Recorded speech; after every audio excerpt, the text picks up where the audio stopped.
Hey guys, we are here with Nick from Tellor. He is staying up till 2 a.m. to do this session. So please do ask him really good questions.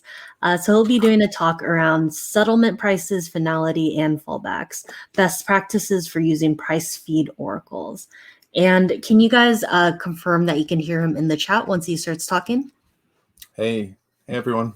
Thanks for having me. Just let me know if you can hear me.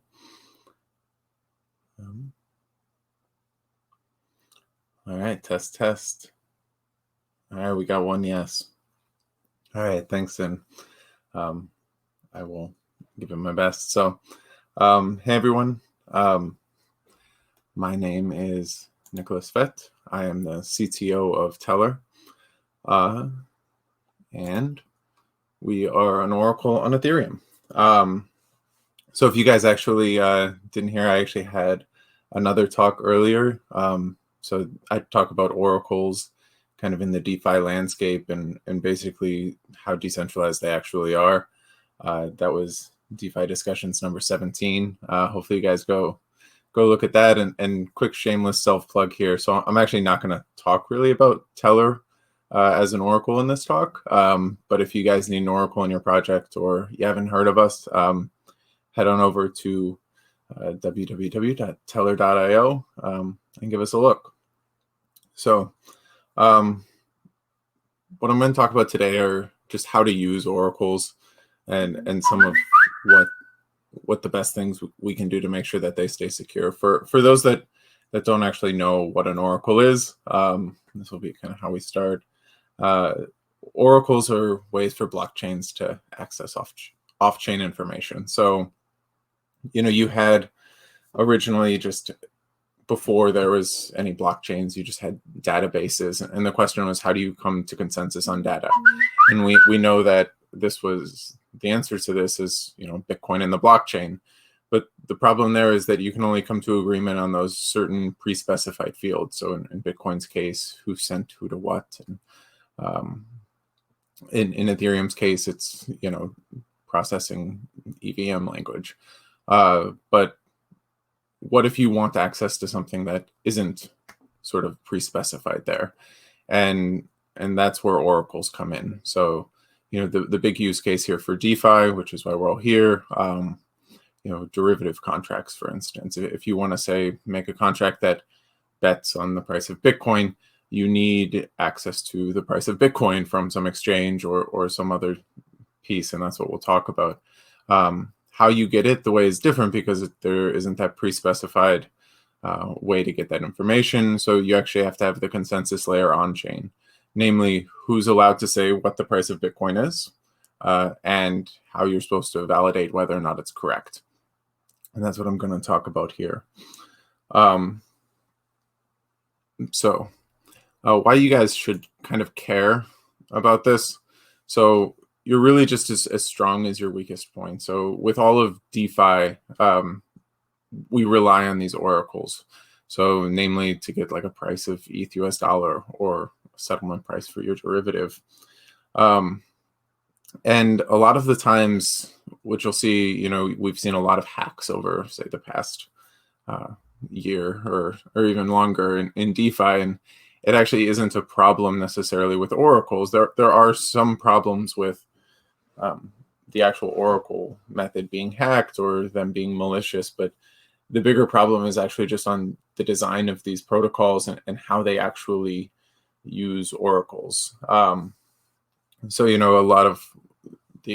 a few examples we can give. So if you guys remember, Synthetics had an oracle problem last year, which they have fixed. But the problem was that they asked their oracle for a price and it returned back a price that was wrong. So, it multiplied the price by an order of magnitude. And a lot of people lost a bunch of money because of it.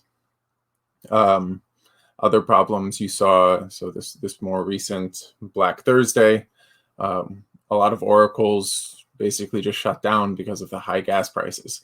So, make or die even. For instance, it took them a lot longer than was hoped for to actually be able to get their price updates, and that was a problem. So today, I'm not going to necessarily talk about how to fix the Oracle piece, which hopefully Tellor can help you guys do. But basically just some of the best practices for actually just using any Oracle in general. So, you can think about these best practices similar to like best practices for a layer one. If you were to tell your friend who's putting their new finance application onto Ethereum, what would be the best practices? Well, you tell them, don't put a whole lot of data on chain. It can get really expensive. Best practice. Also, you got to worry about miner front running. So that can be a problem. And the other thing, sort of think about your UX for whenever you're doing a layer one piece. Anyway, on to some of these best practices. Feel free to ask me questions throughout, kind of monitoring the chat. So, all right, the first best practice, make it a forethought. So we've had a lot of these problems where people are starting to build these DeFi protocols and they know that they need an ETH US dollar price. And what happens is that they'll just say, hey, I'm going to enter the price in myself, or I'm going to rely on this centralized price feed. And the problem here is that it sort of doesn't work. It doesn't scale. It's sort of this progressive decentralization approach where we're going to start completely centralized and then we'll slowly decentralize our Oracle over time. But as you'll see with some of the other caveats, it doesn't necessarily work that way when it comes to Oracles. The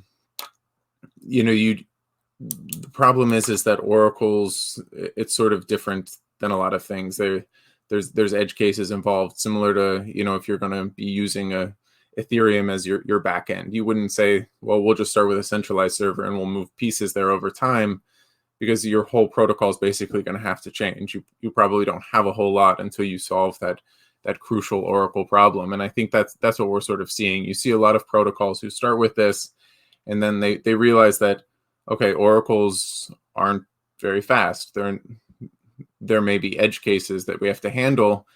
And if we do, then basically it breaks all of our code. And so a lot of these protocols are in these places where it just doesn't work. I'd say progressive decentralization in a lot of ways doesn't work, but I think that's for a different talk. Just make sure that if you're thinking about using an Oracle, don't just slap a centralized one in there and say, we'll deal with it later. Okay, so next practice, and this is probably the biggest reason why. So if if you get anything from this talk as well as my last talk, the issue is that the scalability trilemma holds for Oracles too. So if you want to be decentralized and secure, it's probably not going to be fast. Kind of like I was saying on Black Thursday, the gas prices really shot through the roof. And this just shows how fragile these networks are. If you're relying on these sub-minute price updates for your DeFi protocol, the problem is that A, you're going to be paying a whole lot in gas to do this, and B, during these times of network stress. So whenever I was actually launching, so we were doing a derivatives protocol before I was running Tellor, and whenever we went to do our first contracts, the problem was that CryptoKitties was starting to take off, and gas prices were through the roof, and you couldn't really get any transactions through. This was something the network hadn't really seen since like the DAO launch, and it showed you that you need to be able to handle long delays and pauses. If you're relying on these super fast updates, it can get bad. And also, that's basically just a using Ethereum in general one. But I think whenever it comes to DeFi in general, if you're relying on really fast updates, the problem with an Oracle feed is that people can sort of see it. It's not necessarily private that it's coming. So let's say you're betting on the price of Bitcoin at Coinbase. Coinbase has an Oracle, so we can sort of talk about how that pushes. If you know that the price of Coinbase is being pushed, then it basically turns into a hardware race between who can see that price update and then who can trade on it faster. And if that's your goal, go for it. But a lot of times I don't think it's the party's goal. Especially, whenever you talk about some of the minor front running issues that we already have in DeFi. So yeah, long story short, oracles that are really fast probably sacrifice one of these pieces. So make sure that you think about how you put it in, which sort of goes into my next piece that you should at least just think about. So assume that your oracle can fail. This, I run an oracle. We'd like to think that we can never fail. But at the same time, you always know that there's a worst case. So you want to know where does the security of your protocol lie? So the one great example that I have for this is MakerDAO. So if you guys know how Maker works, you have relayers or data providers who are secret, and they sign prices, and then relayers push these prices on chain, but they're actually not instantly accepted by the protocol. So DAI doesn't instantly update on these. They go into the Oracle security module, which has an hour-long delay. And during that hour, the token holders can vote whether or not to pause the system. And this is actually following a best practice. This is really good, because the thing that they do here is the real security of their protocol lies in the ability of the token holders to catch this and pause the system. Yes, if they have a bad oracle, it can break the system and they can pause and liquidate all the DAI, which would be awful. But then at the same time, they can't push a price through and make infinite amounts of money betting on this, similar to if it was just a different derivatives protocol and they didn't have that fallback. You want to make sure that even if it is, say, a centralized oracle or Tellor or Maker's oracle, you need to know who's actually in control of your protocol. And if you want to sort of have it rest on that oracle piece, make sure that they have some sort of dispute mechanism in place for their reporters. Because once it gets on chain, you want to know what you can do with it, or if you just always have to blindly accept it.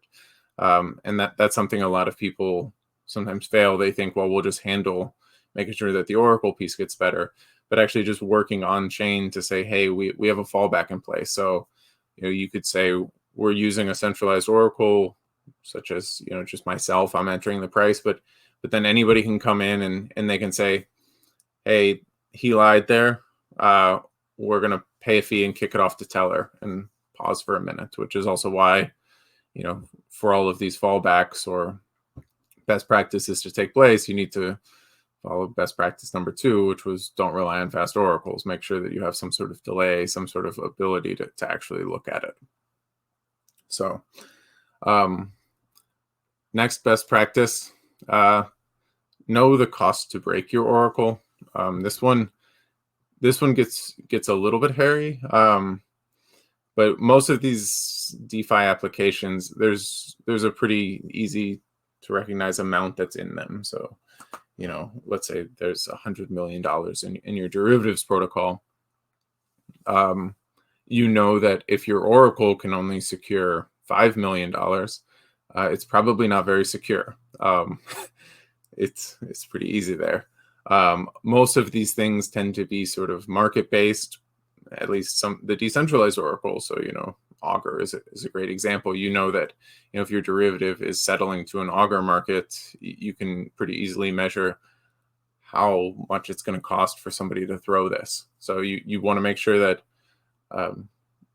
there's not necessarily anything that, say, Augur could do or that the oracle provider can do, but if you're running the derivative, you need to know that, hey, I probably don't want to put more money in here than the oracle can secure.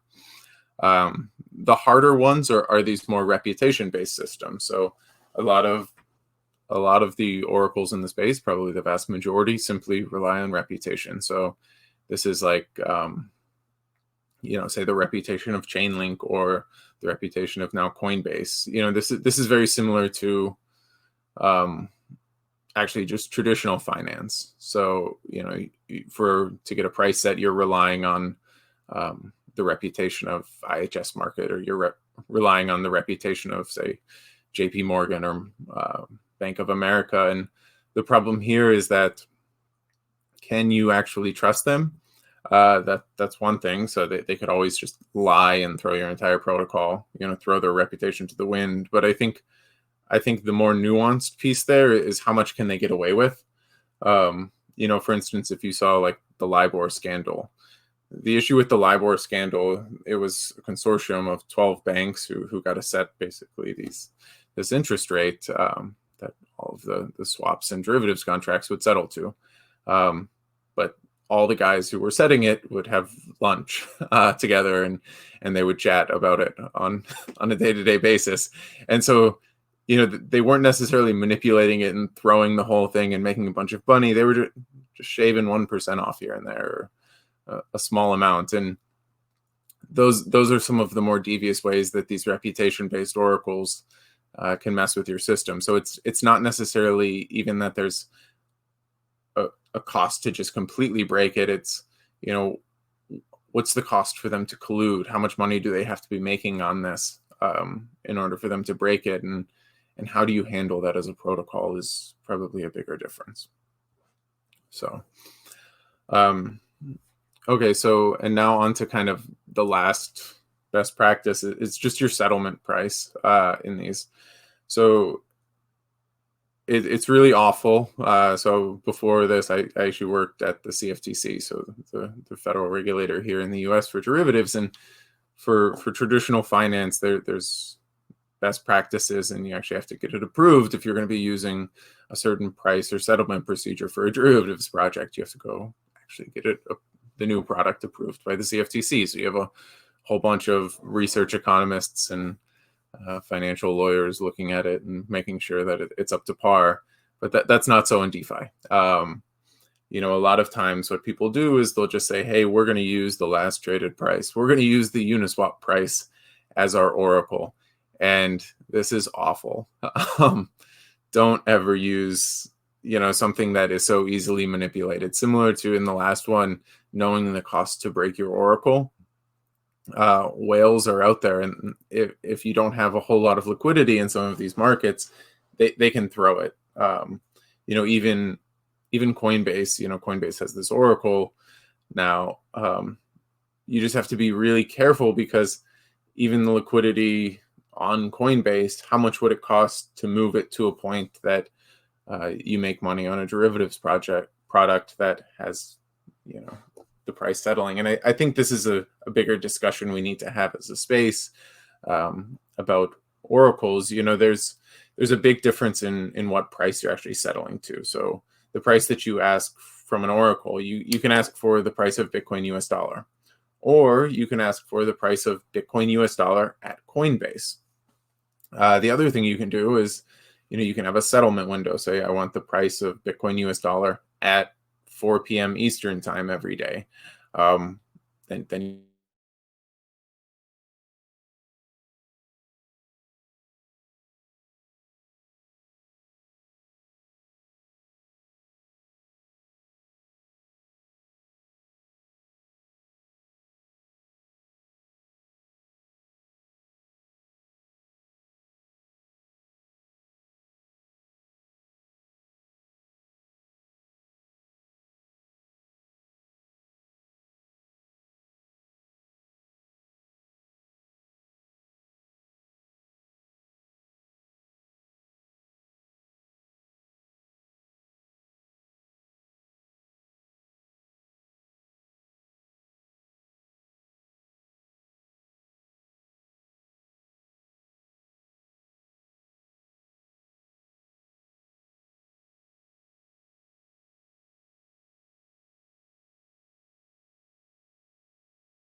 Do you want to just refresh your browser, Nick?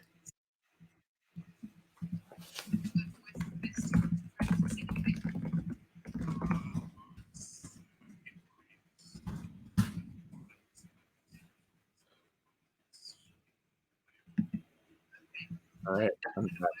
All right. I can hear you. Can you guys hear him? Can you guys hear me okay?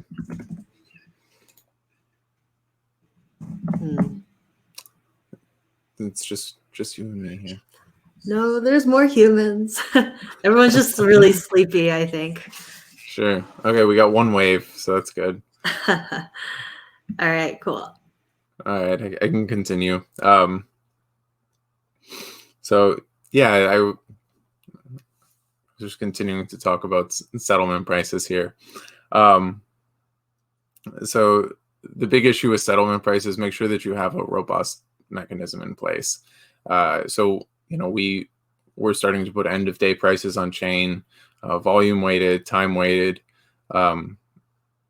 These are things that you have to think about in your protocol. If you have a stable coin that needs faster updates, you may not want to use a 24-hour time-weighted average. That might not fit the bill. But similar to kind of best practice number 2 about having a slower oracle, the slower you allow your oracle, the more sort of data you can have in there. And also just even relying on almost just more vague terms about what you're settling to can actually be even more secure. So relying on just the Bitcoin US dollar in general might be more secure than relying on the price of Bitcoin according to Coinbase's API, which has a layer of sort of centralization and some that they can throw. So just think about what you're doing. And I think that's going to be some of the ways that you guys can just make more robust protocols and actually have things that don't fail whenever your oracle fails, or actually work on Ethereum, which is one of the biggest problems we have at the moment, or works on whatever chain you guys are running on. So thanks, guys. I'm going to start getting into the question. So somebody asked, Anton, I believed that Chainlink worked by selecting a random subset of participating value validators.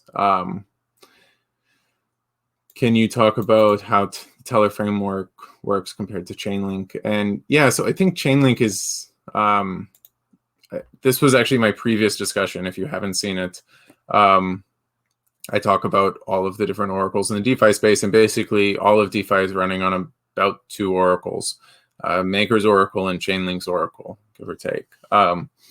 And both of them are roughly centralized. Chainlink, I know they have a whole bunch of issues, or they have a whole bunch of things on their roadmap with how staking and things work. But basically right now, Chainlink allows whitelisted nodes to push price feeds. It's sort of, you're relying on the reputation of Chainlink at the moment. So the way that Tellor works, we require, it's more of a crypto economic oracle. We require parties to place a stake into a wallet, and then they compete at proof of work to go and fetch data requests. So if you solve the proof of work problem first, you get to say what the price of Bitcoin is. And then once you say what the price of Bitcoin is, anybody can dispute it. So you can say, hey, that was wrong. And then it goes to a vote of our token holders as whether or not that was correct. And then you can just have this mechanism for continuously feeding price updates. So it's a little bit slower because you have to rely on proof of work and you have to wait for this dispute process, but it's something that sort of allows things to work in the best way possible, that you don't have some whitelisted group of people placing your answer in there. The next question we got, what is the trade-off and implication to the DeFi app if they use a slow oracle? Yeah, I think this comes in with the scalability trilemma question. Whenever you're using kind of Ethereum in general, what's the trade-off for your user if you're using a backend that's actually decentralized? I don't think using an oracle is any different. It's just adding another layer of needing to validate data, so it's going to make it slightly slower. Depending on which DeFi app you're using, you need to sort of figure out how you want to handle that. If you're using, let's say you have month-long derivatives contracts that settle on a 24-hour time-weighted average, like, you're probably not going to suffer at all. You can have a slower oracle in place. If you have a high-frequency trading derivative that needs, real-time updates in your oracle, it's just not going to work. it's probably not going to work on Ethereum in general, but the Oracle technology isn't there to sort of make that happen. So yeah, I think those would just be some of the issues that you'd have to think about. And then Oliver asked for, I think he's talking about Tellor. He said, what's the structure of the dispute period? So we have a 7-day dispute period, and it's a coin vote for the Tellor token. So we don't have voters incentivized. The way that it works is you can dispute, and then you can then dispute again is the way we're moving. So you can just have these sort of infinite pieces. But the cool piece about it is we create time series on there. So the way that we would want people to utilize Tellor is, let's say you ask for a price of Bitcoin, somebody reports a price of Bitcoin, you think it's wrong, you dispute it.